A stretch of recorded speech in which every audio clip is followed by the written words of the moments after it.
So ఈరోజు special ఏంటో మనం ఈ వీడియోలో చూద్దాం. ఏం కర్రీ చేస్తున్నా ఏం లేదని. ఈరోజు మెంతం కూర, ఎల్లిపాయ కూర, ఎల్లిపాయ కర్రీ, వెల్లుల్లి మెంతం కర్రీ చేస్తున్నా. రెడీ. రెండు ఉల్లిపాయలని తీసుకుని సో దాన్ని నేనేం చేస్తా అంటే మంచిగా కొంచెం పెద్ద సైజు లోపల కట్ చేసుకుంటా. అంటే ఇప్పుడు ఫర్ ఎగ్జాంపుల్ చెప్పాలంటే ఒక ఉల్లిపాయలో 8 పీసెస్ కానీ లేదంటే ఇంకొంచెం అయితే 12 పీసెస్ కానీ అంతే. మరి చిన్న చిన్న కట్ చేస్తే బాగుండదు కాబట్టి మంచిగా కచ్చపచ్చగా రాదు, అందుకోసం అని చెప్పి అన్ని పీసెస్ 8 పీసెస్ కానీ 12 పీసెస్ కానీ చేసుకుంటున్నా.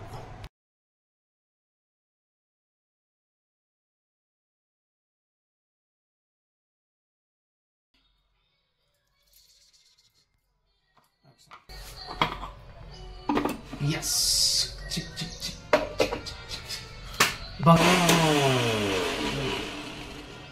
ఇది చూడండి, ఇది కచ్చపచ్చ. ఓకే, ఈ విధంగా గ్రైండ్ చేసుకోవాలి.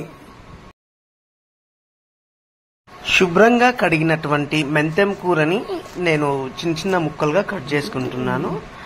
దాని తర్వాత ఒక ప్యాన్ ని స్టవ్ పైన పెట్టి దాంట్లో కొంచెం ఆయిల్, కావాల్సినటువంటి మన మెంతం కూర ఏదైతే ఉందో చేసుకోవాల్సినటువంటి మెంతం కూరని ప్యాన్లో వేసి కొంచెం పచ్చివాసన పోయే వరకు పెడతాను.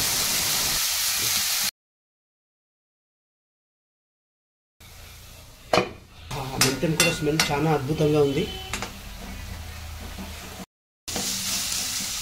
ఆల్మోస్ట్ పచ్చినెస్ అయితే పోయింది.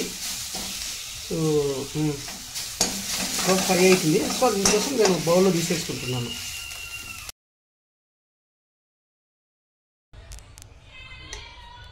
సో నెక్స్ట్ మనం ఏం చేస్తున్నామంటే అది పక్కకి తీసుకున్న తర్వాత కొంచెం ఆయిల్ వేసుకొని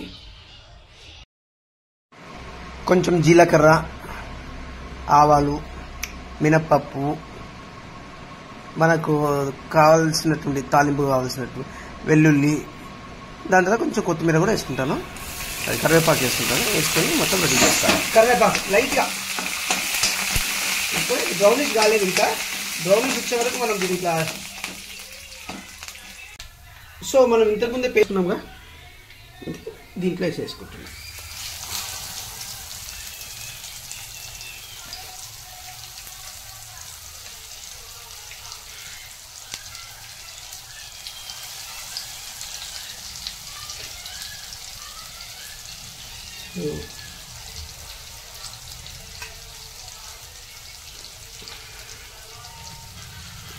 కొన్ని సందర్భాల్లో వస్తే నాన్ వెజ్ ఎట్లా వదిలేసినాము ఎల్లిపాయని కూడా వదిలేయాలి అని అనుకున్నా.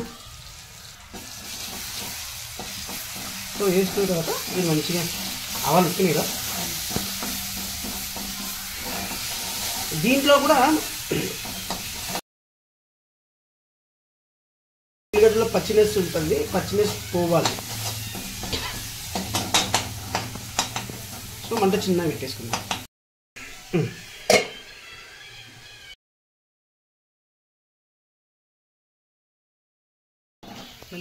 సో ఆల్మోస్ట్ అయితే ఆయిల్ బాగానే పట్టింది. సో అయ్యింది. సో మెంతం కూర వేసేస్తున్నా.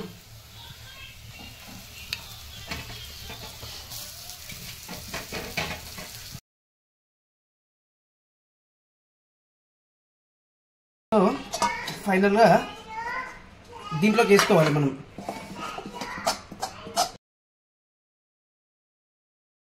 ఎందుకు తీసుకుంటున్నా అంటే కర్రీ మళ్ళీ హీట్కి ఇదైపోతుంది అన్నట్టుగా. సో ఇప్పుడు నెక్స్ట్ చూపిస్తాను.